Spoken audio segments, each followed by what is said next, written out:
Far away, protecting the vulnerable Witchwood are the Sisters of Twilight. Being the personal guardians of the Queen Ariel certainly paid off, as the Heralds of Ariel debuted as an absolute powerhouse, helping spearhead Orion and the other Wood Elves back amongst the strongest races of Warhammer 2. But it's a brand new game, and yes, this series has returned into Warhammer 3, and it's time to see how the Heralds of Ariel stand up in Immortal Empires. Welcome to Elven Plot Armor, and this is the faction rating and mastery for the Sisters of Twilight. To rate the faction, we're going to assess them across 5 key criteria, culminating for a total score at the end, starting with strategy, which rates the faction's abilities and strength on the campaign map. After a period of instability, Queen Ariel would atone by entering the Oak of Ages to revive King Orion. The Sisters of Twilight would rise as her guardian, but no one really knows where they came from. The mystery is passed down by Wood Elf singers and dancers that they are both splintered from the same entity, and maybe even manifest from the weave itself. Some say they were formed by a lone girl lost in the forest, but initially all Wood Elves were quite distrustful of them. But over time, their devotion to their queen was quite evident, and they would both stand beside her empty throne until she returned, ensuring no one else or each other ever took her place. The Sisters of Twilight, like any other Wood Elf race, function very well so long as you play to their strengths.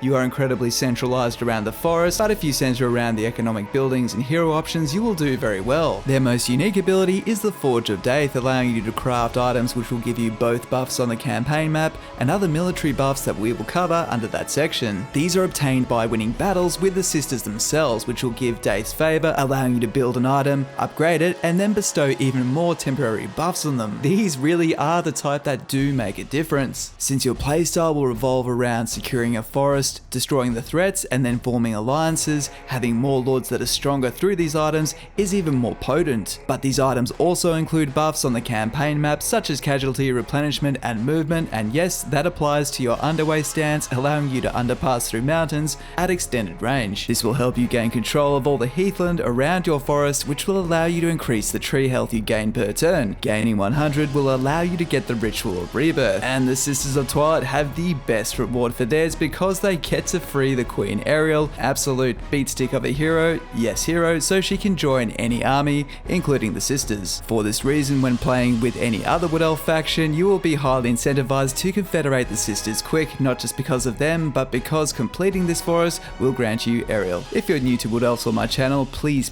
see my Wood Elf Race Mastery Guide. In 20 minutes, it will explain everything and give you high level play. As for the other faction strengths, the Sisters also grant an extra 10% ammunition as well as volleys of Kernos from all Hawk Rider units, and this is excellent. It is insane how much damage you can do. Essentially, each Hawk Rider dealing an arrow of Kernos. Yes, that arrow of Kernos that you want on every single archer hero. In any Wood Elf army, Hawk Riders are an excellent unit, but they do require micro to be able to terror route things. But with this ability, they become a unit anyone can use. Allow the enemy to cluster up, get some shots in the rear, and then dump your arrows of Kernos on them to absolutely obliterate their infantry blobs. Your other major tool for doing this is the Sisters themselves. Always use their cluster shot. The amount of damage they can do is devastating, and moreover, they are able to blast through shields with this area of effect missile attack. Shields are the biggest Achilles heel to the Wood Elves, and if there are any shielded units, bunch them up and blast them to pieces. If you're new to the faction or not great with micro, switch over to the cluster shot at the start of every battle, and you can't go too wrong. As for the faction leaders and what they contribute, they give minus 15% to all missile units, which is pretty much all the good ones. As a rule of thumb with Wood Elves, if it carries a bow or is made of wood,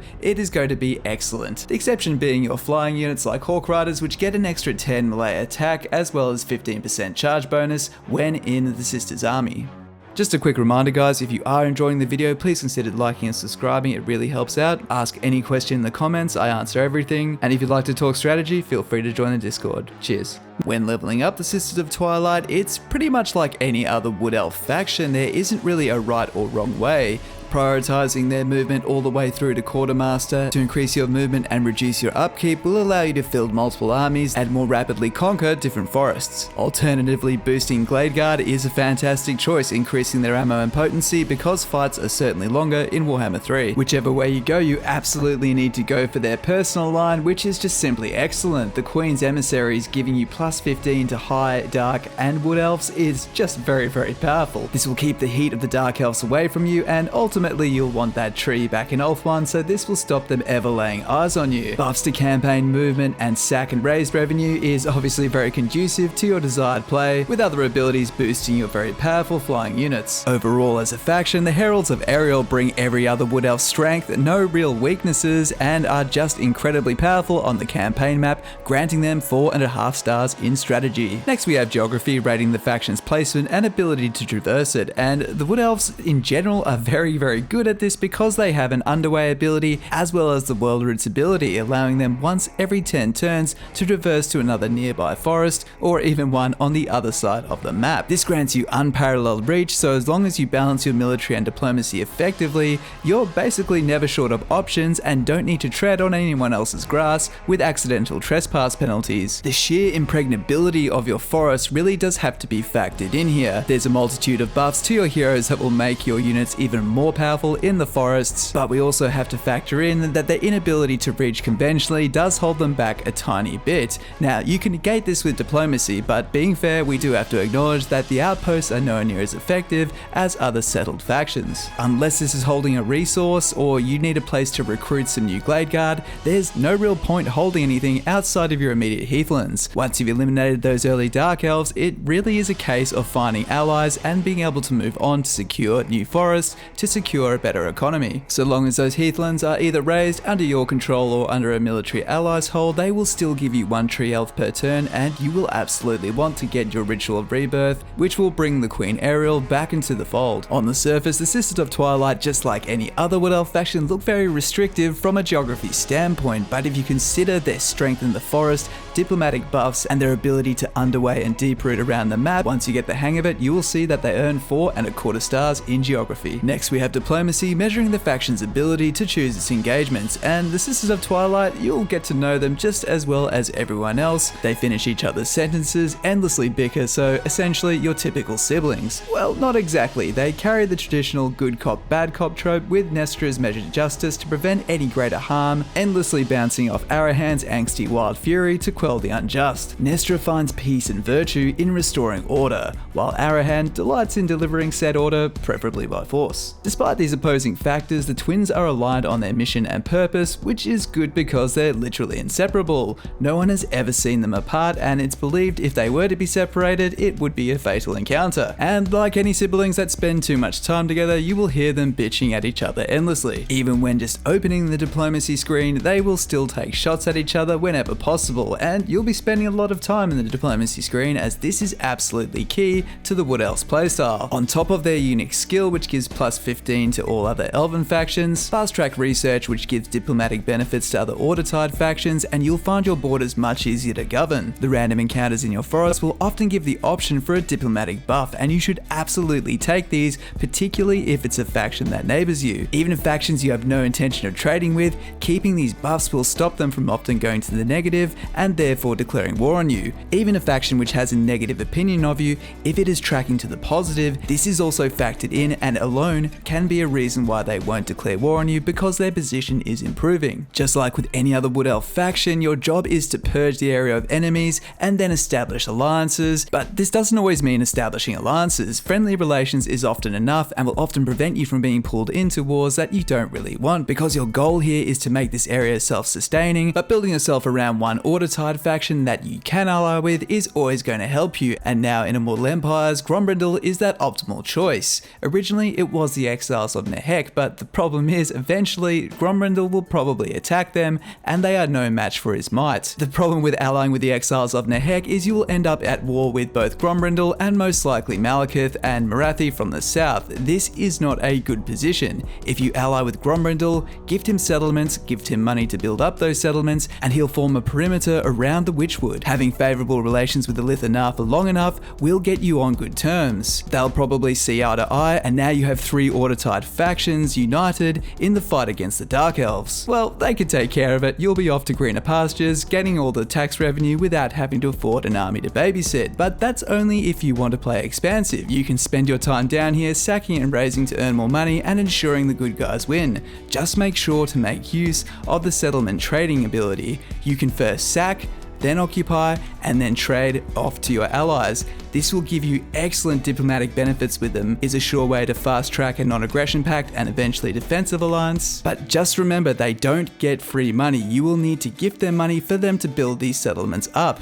They're only going to be a basic tier 1 garrison that's going to get run over pretty quick. However, if you do this correctly, that capital you could only build an outpost at, they can build an absolute fortress that will stonewall the enemy, therefore keeping your forest safe. Always prioritize leveling up your Oak of Ages, because getting into level 2 will allow you to confederate the 2 minor factions back in Athelloren. Once you get a presence in Athelloren, your goal is to try and unite it, because this is the tax base of your entire faction. Once you've reached tier 2, the 2 quests will unlock, and they require you to defeat 3 Bretonnian factions and 3 greenskin factions. Fortunately for you, you are right next to a greenskin faction, giving you a ticket straight back to Athelloren. See my 20 turn guide in the description on how to best manage this, but the end goal is to be in position for when this quest unlocks and get 3 victories. This can be sacking, razing, defeating an army, any 3 victories. For a clearer picture on the diplomacy in Athelloren, please see the Orion faction mastery guide, but essentially you want to keep Carcassonne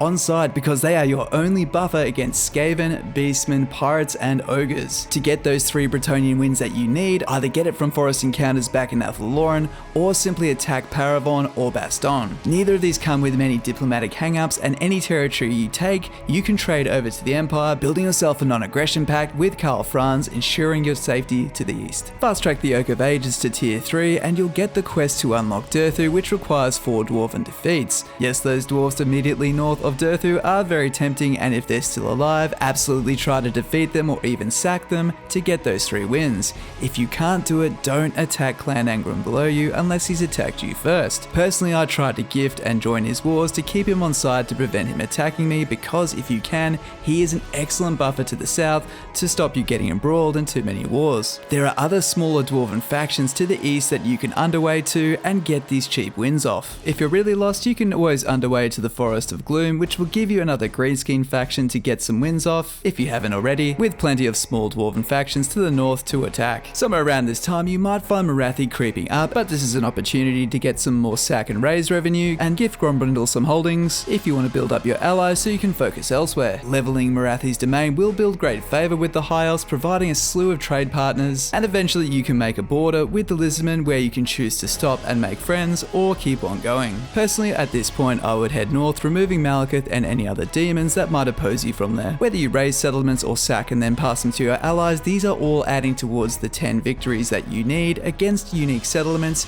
to gain Orion's Confederation. You can rush this, but it will just happen in time. The sisters don't get a Confederation quest with Draika, but she can simply be confederated the old-fashioned way, with money, lots of money, because she hates elves. Being able to traverse through underways and deep root systems means you can avoid many encounters, not be discovered, and for those you do encounter, you have skills, diplomatic and research abilities, granting you a ton of control and 4.5 stars in diplomacy. Next up, we have military, assessing the faction's potency on the battlefield. And while the sisters can't part because they share a life force, why would you want them to? Because they are absolutely devastating on the battlefield. The sisters are famed for their unique mounts that they ride atop, unleashing their deadly scatter shot on shielded infantry and anything else that would give them trouble. Yes, that's right, they start the game on a Great Eagle of Royal Descent, so unlike most ranged units that start the game weak in melee, these girls have no problem at all, and they can maneuver freely around the enemy missile units. Their quest battle allows you to trade out for the Forest Dragon Gwyndalor. This battle involves moving up to take the central army out, but just be prepared, there will be reinforcements to both flanks, but more importantly, watch your back, turn your back line around as soon as you've cleared the starting army, then keep on repositioning to take out the left and right reinforcements. As with any other Wood Elf faction, the Glade Guard will carry your early game, with Way Watchers taking the lead from there. In later tiers, their signature treemen will absolutely pack a punch and can be bolstered, and the Lord equivalent is as good as it's always been from the beginning of the game, being hard at level 1 with Earthblood and the ability to step on everything. Whilst Life and Beast Magic tend to synergize best with the Wood Elf's playstyle, you can finally find some decent use for high and dark magic in the Wood Elf roster thanks to the council positions. Having a spell singer in each of these positions will allow you to find some actual use of these styles because they become so cheap and effective. This is really nice game design, making it appealing to play to ways you normally wouldn't. Branch Wraiths bring replenishment, extra healing and shadow magic, and the support infantry and cavalry will do basically what you need it to do. Although you shouldn't be fighting much armor, just remember Starfire shards are a nice thing to have in your back pocket. But But the ability that gives the Sisters of Twilight an edge over the standard Wood Elf factions is the Forge of Death. These items are excellent. Not only do they power up your heroes on the battlefield, but also can create summons, which can be very useful. Getting wins with the Sisters of Twilight to build more of these is absurdly easy, so you can deck out your heroes and characters in no time at all. Overall, this gives the Heralds of Ariel a slight edge over their contemporaries with 4.5 stars in military. Finally, we have economy, measuring the faction's wealth and prosperity, and let's face it, the Wood Elves, they start a little bit slower than they used to, but man, they can power up very quickly, building a structure in a single turn which gives 600 gold and resources, and that's the kicker. All of these buildings grant you tradable resources, so just by gaining more forests, you are gaining a truckload of resources. Whilst you won't always want to capture outposts, if they do hold a resource, hold those and gift away the ones around it. Sacking and raising settlements is incredibly lucrative, meaning you can make money as well as forge alliances at the same time. The synergy just goes on. Forest invaders can be beaten up for even more money, but just remember, building those 3 economic buildings in every single forest is an absolute must. If you follow my advice here, you'll be obtaining forests rather quick, meaning you can have each forest committed to a certain type of military unit, one on tree units, another on archers, and what this does is allows you to globally recruit using the recruitment outpost. This reduces the cost by 50%, meaning you can draw from all your units around the world in no time at all for a fraction of the cost. Your growth will snowball greatly thanks to the global effects of the Oak of Ages. The only major cost you'll have is construction, and you can reduce that on your heathlands by building the construction reduction building. With extra movement and combat revenue boost, there is no shortage of money for the Sisters of Twilight to afford their construction, bankroll their allies, and despite a slow early game, they still land 4.25 stars in economy. Overall, despite the dualistic nature of the Sisters, they still are able to focus themselves to obtain 89% overall. And that's it for this video. Thank you so much for watching. Patreon and Discord details in the description. Please like and share, it really helps. Discord is free with monthly competitions, open channels for co-op play, and places to ask your questions or even share your strategies. This is Elven Plotter.